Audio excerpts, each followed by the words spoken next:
Hello, everyone. Saturday morning coffee with Kendra coming right at you. Only God can fill your cup. So let's talk a little bit about soul, mind, and body when it comes to triggers. What are triggers? They are a reflexive emotional response to someone, something, an event, a memory, a trauma, and it happens now. So your body remembers exactly what happened when we have those triggers, and we reflexively go right in to that anger, to that fear, to that worry, to the physical aspects of that traumatic event. Triggers, believe it or not, according to the psychologists, truly stem from our tweenish years. If you think about when you're like 12, you're kind of getting into that puberty stage, and there's a lot of things that are going on at that time. This is why having children at that age, when they're trying to figure out what is going on in their lives, there is no way they should be making decisions for cutting off their breasts or changing their sex from a physical perspective, because they will never be the opposite sex. No matter how much surgeries they have, how many drugs they have, they will never be the other sex. It's not possible. And at this time of everyone's life, think about you when you were 12, 13 years old. Every person at that age is so insecure, so uncomfortable in their skin. I know I was. And at that time, I was going between being a tomboy. I didn't have a doll. I didn't have a Barbie. I mean, I hung out with my bros, two hockey playing brothers. I was very much a tomboy. Then all of a sudden I was like looking at my friends who were wearing makeup. I remember my 7th grade picture versus my 8th grade picture. I mean, such a big difference, because I was like, oh, I've got to start looking like a girl and acting like a girl and all that kind of stuff. Maybe you were going through a divorce in your family, or some other traumatic event was happening. Or perhaps you yourself were being verbally abused, emotionally abused, physically abused. Or you were needing attention and validation and love and direction, and your parents were just too busy. They were doing the best that they could, but you were not getting something fulfilled. And because at that time of our lives, our hippocampus part of our brain is starting to grow, there's a disconnect. And so we have a trigger with an event, a person, a thought, or a memory, sometimes even a smell, that puts us right back into that situation, puts us right back into that emotional state of being. And our bodies don't know any different. They believe that that same event is happening right now. So what we have to do is reflect. And there was a person that I know whose husband is a little bit of a grumpier person, especially in their later years. And this person said that, I came home after a beautiful day out with some friends, and he just started grumping at me when I walked in the door. And what did I do automatically? I went for food, for my comfort. This is a trigger. It's an automatic type of reaction. She didn't think about it. She just went to the food. Some of you may go to social media. Some of you might grab that bottle of alcohol or that wine. Some of you may grab that marijuana or those prescription drugs. But it's not the things that we go to that are the problems. They're not. It's the reasons why we go there. What is it that we are seeking? And this is why we need to pay attention. This is why the subconscious programs in a lot of us have been going on since we've been 12. That's a lot of years. I'm 52. For me to reprogram what my needs and emotional desires are, and what am I trying to fulfill?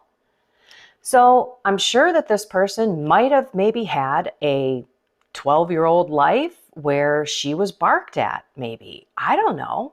or something happened where she would just run to food. That was my crutch when I was younger. When I didn't feel like I was accepted, that I was good enough, I kind of went right to sugary foods. Nothing healthy, of course. I wasn't picking fruit. I wasn't picking meat. I wasn't picking anything that would be good for me. I was just picking the worst stuff so that I could get that sugar high. And then as I grew up, I got introduced to beer and wine at a much later age, alcohol in general, and of course marijuana. Y'all know I had a 20-year plus addiction. And that's what we're using to mask this pain. So if you really want to break the cycle, you've got to do some work. And that means you've got to pay attention. You have to grab that thought. I was on a coaching call yesterday and I told this woman, you know what? When that anger comes over you or that fear or that anxiety, grab it like you're choking it. Grab it with all your might and visually look at that emotion and say,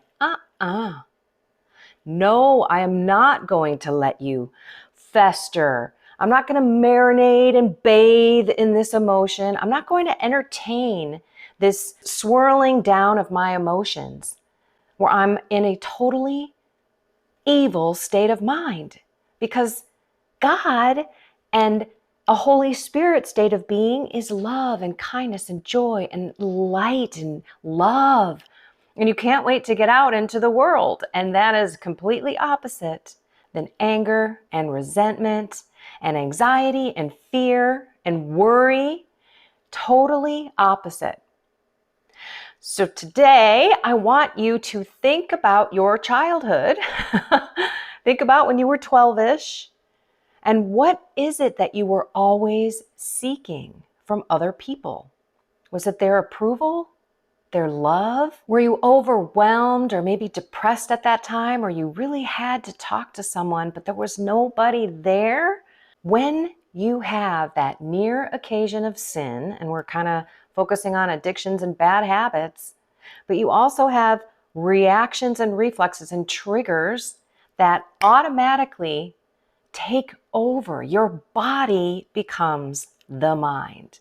And that is why it's so important to pay attention and to grab that thought and that emotion and make it obedient to Christ. No, I am not going to watch that pornography. No, no, no. Don't forget deliverance prayers. They're so important. I actually took a picture of a couple of the pages for one of my clients yesterday, and I just want to show you how evil spirits can attack your marriage. Diablo, the devil, means to destroy, to separate, to tear apart. So we need to be aware in our marriages and in all of our other relationships, no matter what state of life you are in, they are being always attacked from the outside to try to go back into our emotions, our subconscious programs, because evil has access to the body. Evil has access to the emotions and our memories.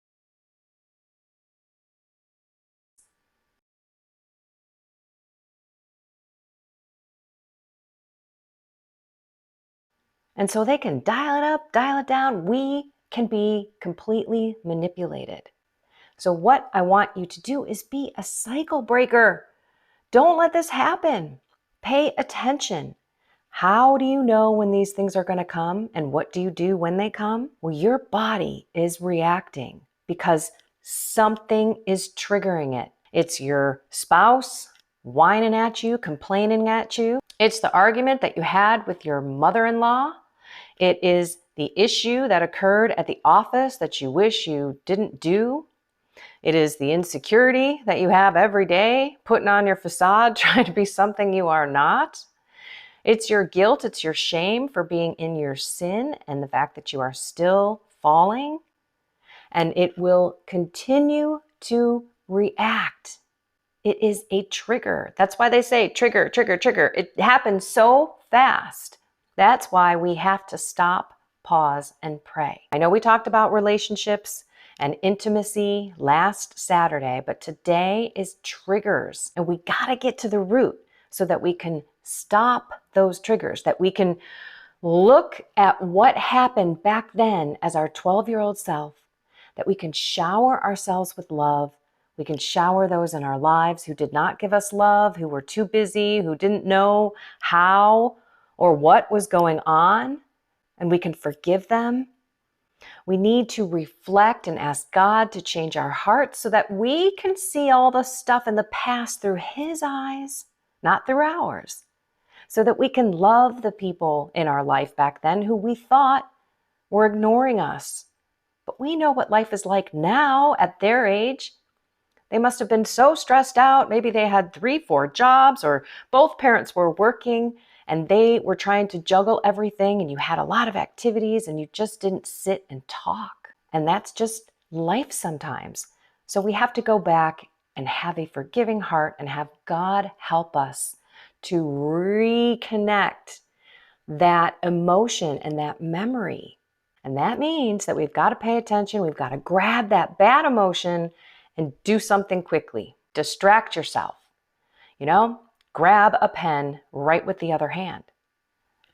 Jesus, I trust in you. Go do something different. I really like substituting something with a positive emotion. So if, let's say, it's someone that's attacking you or getting in your kitchen about something and not being very nice about it, and this is where you typically clam up and walk away, or you just go right to to this thing over here, open up the door and just grab everything that is not good for you just to calm the body and put those endorphins in there. Or maybe you fly right off the handle and you get into anger before you even know it. This is where we have to turn it around. Do this. I love you. Husband, I love you. I really love you. Mom, I love you. Coworker, dude, I love you. You gotta kind of, might be weird to say I love you to a coworker, but if you're Christian, it shouldn't be that weird. You could just say, dude, I really do appreciate you and respect you. And I thank you, for helping me to see things or for bringing this up. So you diffuse it with love, because you can't argue against love. I'm sorry. It's darn near impossible. So when you're on social media and people are attacking you, you do the same thing. You say, you know what? I love you. I respect you. And then you, of course, stand up for yourself if you are being attacked, and you say, but I don't appreciate and will not accept personal attacks. Let's get back to the topic, and then shift back to the topic. It's all about control and paying attention. And this is why it takes practice. And now we are going to go over to the Soul, Mind, and Body membership group. If you want to join, just click the join button below. Know that you have to have an ID in YouTube, an account, so to speak. So just go to youtube.com, put in your email address and a password, and boom, you can join. Simple as that. We're going to talk about the feelings wheel and what feelings we have when our needs are met and what feelings we have when our needs are not met. And this is the deeper part of going back and reflecting on what it is that you need in your life from other people, from yourself, and always with God. All right, membership group, I'll see you over there. Otherwise, I will see you next time. Find something more with God, soul, mind, and body, and have a blessed and inspired day. I finally found something